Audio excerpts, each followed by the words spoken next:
আজ ২৬ মার্চ, ৫৫তম মহান স্বাধীনতা ও জাতীয় দিবস। বাঙালি জাতির ইতিহাসের সর্বশ্রেষ্ঠ অর্জন, মহান মুক্তিযুদ্ধের গৌরবোজ্জ্বল ইতিহাসের রচনার সূচনার দিন।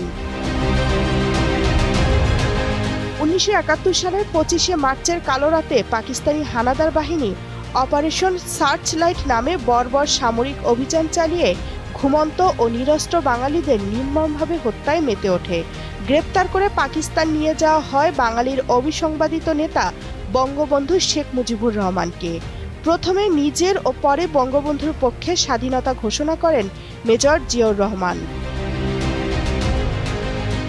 এরই ধারাবাহিকতায় ৯ মাস বহু ত্যাগ, তিতিক্ষা আর রক্তক্ষয়ী যুদ্ধের পর ১৬ই ডিসেম্বর অর্জিত হয়েছিল চূড়ান্ত বিজয়।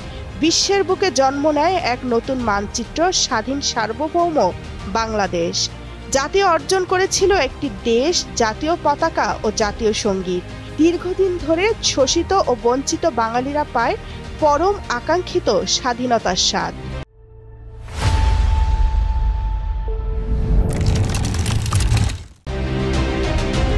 দিবসটি উপলক্ষে রাষ্ট্রপতি মোহাম্মদ শাহাবুদ্দিন ও প্রধান উপদেষ্টা অধ্যাপক মোহাম্মদ ইউনূস পৃথক বাণী দিয়েছেন।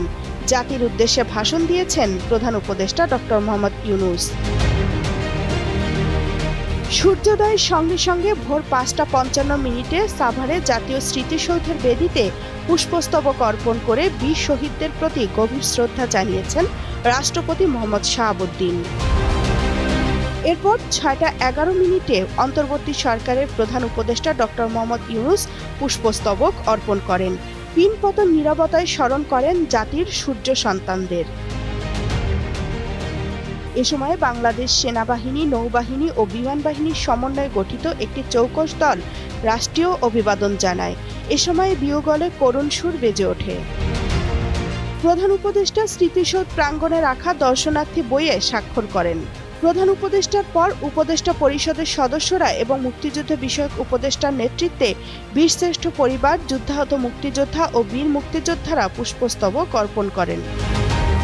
এরপর একে একে বিদেশি কূটনৈতিক, বিভিন্ন রাজনৈতিক সামাজিক সংগঠন সহ সর্বস্তরের মানুষ স্মৃতিসৌধে পুষ্পস্তবক অর্পণ করে শহীদ বীর মুক্তিযোদ্ধাদের প্রতি শ্রদ্ধা জানান। পরে গণমাধ্যমে যুব ও ক্রীড়া উপদেষ্টা আসিফ মাহমুদ বলেন, ৭১-এ অর্জিত স্বাধীনতা রক্ষা করতেই ২৪-এর অভ্যুত্থান হয়েছে। আর বন ও পরিবেশ উপদেষ্টা সৈয়দা রিজওয়ানা হাসান বলেন, জনগণ যে সংস্কার চায় তাতে ঐক্যমত আনা জরুরি। রাজনৈতিক দলগুলোকে জাতীয় স্বার্থে দলীয় ও ব্যক্তি স্বার্থের ঊর্ধ্বে উঠতে হবে। এরপর স্মৃতিসৌধ খুলে দেওয়া হয় সর্বসাধারণের জন্য। খান, কালের কণ্ঠ।